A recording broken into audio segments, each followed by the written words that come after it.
Je finirai bien par mettre le grappin sur Bernard-Henri Lévy. C'est le plus extravagant et le meilleur vendeur des nouveaux philosophes. Tout jeune, mais redoutable. Lévy, c'est la pop star de la philosophie. Ou, excuse my French, le Mick Jagger de la Brainy Bunch. Nous resterons doux, mais fermes. Right, you can ask the hard questions, okay. And I'll be the nice guy. You'll be the nice dummy boy, North American, asking okay. Nice questions. And you can ask the tough ones, right? Okay, I'll be the bad boy.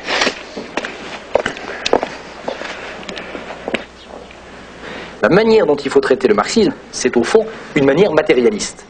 C'est presque une manière marxiste dont il faut traiter le marxisme. Les marxistes nous ont toujours dit, peu importe après tout, les textes de Tocqueville, peu importe la vérité des textes de Montesquieu, peu importe la vérité des textes de Benjamin Constant, l'important c'est de juger cette pensée-là à l'aune de ses effets concrets, de la juger en termes matérialistes.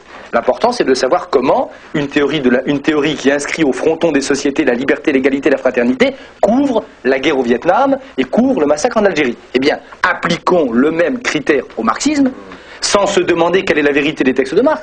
Traitons le marxisme de la même manière. Le marxisme, c'est une pensée qui inscrit au fronton des sociétés le mot d'ordre de liberté et de dépérissement de l'État, et c'est une pensée qui, concrètement, produit des effets qui sont des effets de renforcement de l'État. Donc, je demande simplement qu'on applique au marxisme et au socialisme le même type de traitement qu'on nous demande d'appliquer à la pensée libérale, et je crois que c'est d'autant plus justifié dans le cas du marxisme que le marxisme est tout de même la première pensée qui dit, historiquement, je n'ai, moi, marxisme, d'autre destination que de changer le monde, de transformer le monde et d'y appliquer ma marque. Alors, appliquons ce critère. Est-ce que Marx serait content de ce qui se passe en URSS actuellement ?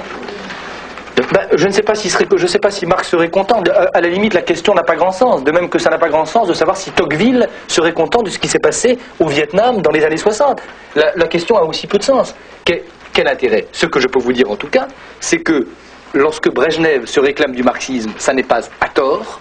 Ce que je peux vous dire, c'est que quand aux portes de la Kolyma, au fronton de la Kolyma, le grand camp de concentration soviétique, il y a une phrase marxiste, ça n'est pas dénué de sens non plus. Toute l'évidence de l'oppression ou l'aspect totalitaire de le marxisme ou les sociétés marxistes existait depuis longtemps. On avait des procès des années 30, on avait le Spring de Prague. Comment ça arrive que ça a commencé maintenant ?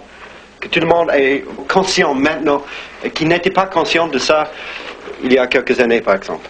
Bon. Il y a eu tout de même un phénomène important, et ça, je ne me lasserai jamais de le répéter, c'est l'apparition d'un texte capital, magistral, monumental, qui est le texte de Solzhenitsyn. Solzhenitsyn, au fond, il dit la même chose que ce que disait Kravchenko. Solzhenitsyn ne dit pas des choses bien différentes de ce que disait David Rousset. À une réserve près, c'est que Solzhenitsyn est un écrivain et pas un théoricien. Que Solzhenitsyn est un artiste et non pas seulement un témoin.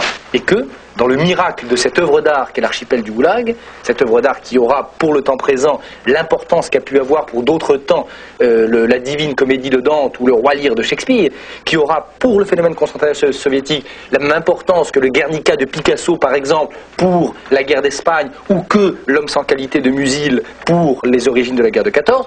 Bref, Solzhenitsyn a vérifié cette thèse à mon avis qui est valable pour tous les temps, à savoir que l'horreur, seuls des artistes et jamais des théoriciens peuvent en rendre compte et peuvent en pêcher comme ça les perles sanglantes. Donc il y a eu un effet de révélation, ça c'est vrai, un effet de dessillement dû à la lecture de Solzhenitsyn qui était bien autre chose qu'un ouvrage. Et puis la troisième chose, c'est quand même que ce qui rendait l'intelligentsia occidentale, sourde et aveugle au message de Kravchenko, au message de Kessler, tout ce que vous voudrez, ce qui faisait qu'on disait Kravchenko, au fond, c'est un réactionnaire, Kessler, probablement agent de la CIA, etc. C'était dans les cervelles occidentales, dans les cervelles de la gauche occidentale, dans la cervelle de Jean-Paul Sartre, par exemple, c'était la présence du marxisme ou d'un marxisme diffus. Donc, il est vrai que le troisième élément qui fait qu'on a enfin été sensible, on a enfin entendu ce message, cette vérité de l'horreur concentrationnelle, c'est la crise en Occident de la pensée marxiste. Le marxisme, c'est ce qui nous rendait sourds, le marxisme, c'est ce qui nous rendait aveugles, et il a fallu en passer par cette critique marxiste qui est elle-même vue, donc notamment en mai 68. Donc si les communistes arrivent au gouvernement en France, ce serait très dangereux. Alors ce sera plus que dangereux, ce sera probablement dramatique, oui.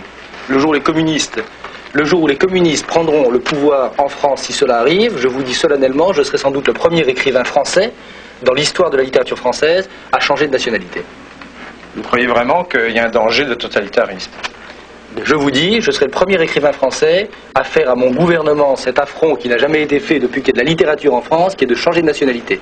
Je pense donc effectivement que le Parti communiste au pouvoir dans un pays comme la France, que René Andrieux tenant les rênes d'un ministère, cela veut dire le risque d'un totalitarisme, rassurez-vous, totalitarisme souriant, totalitarisme bonhomme, mais un totalitarisme tout de même. Et ça, il y a des signes aujourd'hui qui ne trompent pas. We were too impressed. It was just taken by speed. No, I wanted to talk about my Cuban experiences because really it was quite good in Cuba.